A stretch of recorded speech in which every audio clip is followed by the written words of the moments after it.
Na Lima dos anos 40, nasceu e cresceu uma menina chamada Elsa. Sem saber que seu futuro estaria muito longe daquela pequena cidade ainda pouco povoada de arquitetura neoclássica. Ruas limpas, pessoas educadas e que não andavam tão apressadas pelas ruas. Tempos com menos criminalidade, menos trânsito, menos calor. Uma realidade conveniente para muitos, mas não para a pequena Elsa. Sua infância e adolescência não foram fases fáceis, muito pelo contrário. Por isso, ao completar 18 anos, Elsa decide viajar de barco até a Dinamarca em busca de um futuro diferente, de preferência oposto. De mãos dadas com sua mãe e seu tio, ela partiu na rota Callao-Copenhague, sem saber o idioma, os costumes ou se algum dia algo a faria voltar. E embora Lima fosse bonita, nos anos 40 e 50 essa capital da Dinamarca deve ter parecido majestosa para ela. Para uma peruana trabalhadora, certamente haveria oportunidades lá, profissionais e sentimentais, e foi o que aconteceu. Elsa trabalhou muito duro e se destacou, aprendeu o idioma aos poucos e construiu uma carreira como comissária de bordo nesse lindo país.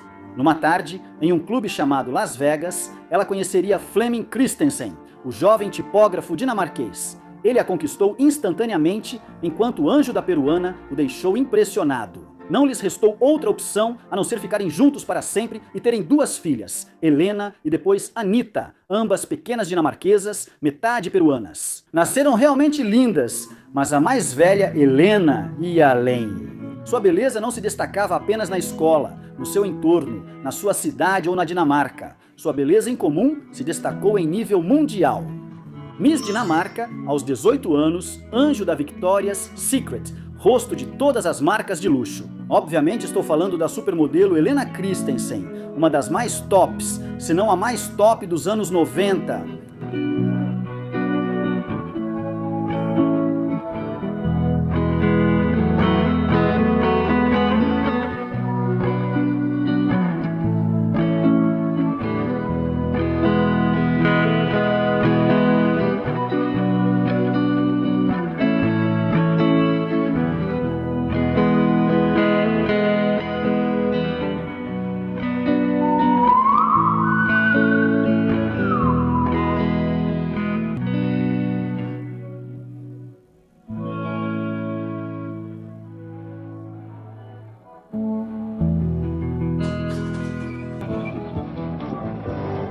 Como se não bastasse, você também poderia conhecer a primeira filha de Elsa pelo seu relacionamento com Leonardo DiCaprio, ou com Norman Reedus. Sim, Daryl, de The Walking Dead, com quem ela teria seu único filho, o modelo e cantor 19. Você gosta disso, né? A última garota?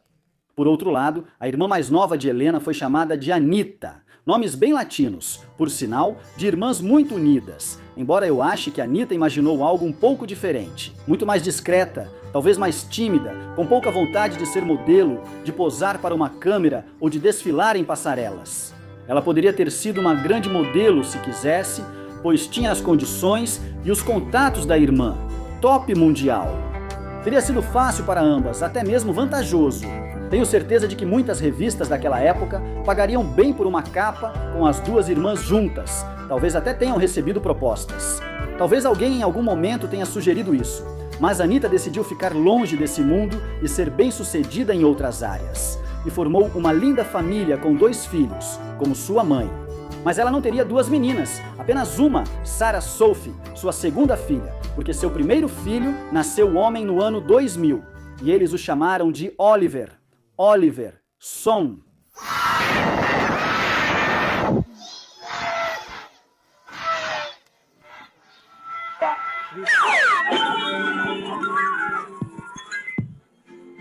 Se tem algo de que tenho certeza, é que o pai de Oliver, o Sr. Sonny ou Son, jamais imaginou que o efeito borboleta de se casar com uma dinamarquesa meio peruana seria que 2 décadas depois, seu sobrenome seria cantado no matute.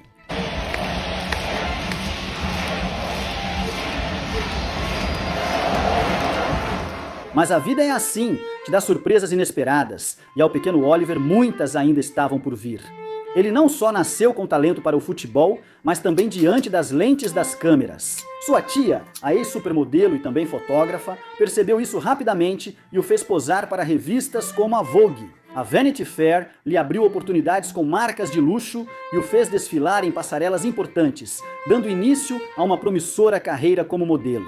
E isso tudo ainda sendo menor de idade. Mas Oliver, assim como anos atrás faria sua mãe, acabou ou acabaria rejeitando de certa forma essa oportunidade, pelo menos parcialmente. O problema era que Oliver não tinha vontade de andar devagar e de terno por cima de um tapete, ele preferia correr de shorts, atravessando o gramado, e foi isso que ele fez. Ele começou a treinar e se destacar no meio-campo, tentando seriamente ser jogador profissional, como sempre quis. Que homem visionário esse cara! O esforço logo traria resultados. Oliver começou a conquistar seu espaço em clubes pequenos. Até que um dia, graças ao aplicativo Tonser, ele foi descoberto por olheiros que o convidaram para testes. No Olympique de Marselha, da França, e no FC Copenhague, Oliver acabou escolhendo o clube da sua cidade e assinou contrato aos 18 anos. Aos 19 anos, ele foi novamente emprestado ao Rapecco, onde jogaria 34 vezes entre 2019 e 2020. Mas sua carreira profissional realmente começa a decolar em 2021, quando o Silkeborg, equipe recém-promovida à primeira divisão dinamarquesa, o compra e oferece um contrato de 2 anos. Então, o pequeno Oliver é obrigado a deixar o conforto de sua casa no subúrbio ao sudoeste de Copenhague e viajar até a cidade de Silkeborg, no centro da Dinamarca, quase 4 horas longe de sua família, para estrear na primeira divisão, fazer um nome no futebol dinamarquês, que está cada vez mais competitivo, subir para um dos grandes times do país, se destacar e depois, quem sabe, dar o salto para as grandes ligas. Por que não pensar até mesmo no Arsenal? Como para completar o sonho, não é? Mas o curioso dos sonhos é que, quando se tornam realidade, quase nunca vem na embalagem que imaginamos. Oliver não previu que, enquanto isso ocorria, algo também acontecia a mais de 10 mil quilômetros ao sul do planeta. Um tuiteiro e youtuber conterrâneo da avó dele, chamado Christian Inostroza, mais conhecido nas redes como El Chasqui, ia destacar algo sobre a vida dele, que talvez até ele mesmo já tivesse esquecido. Sua ascendência peruana.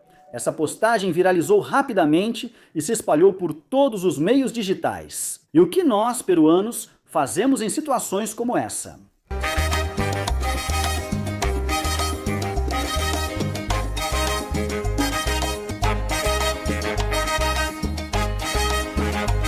Isso!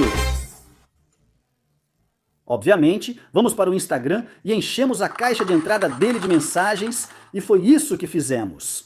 Acordei uma manhã e senti que meu celular estava muito quente. E aqui já existe um grande interesse dos fãs peruanos.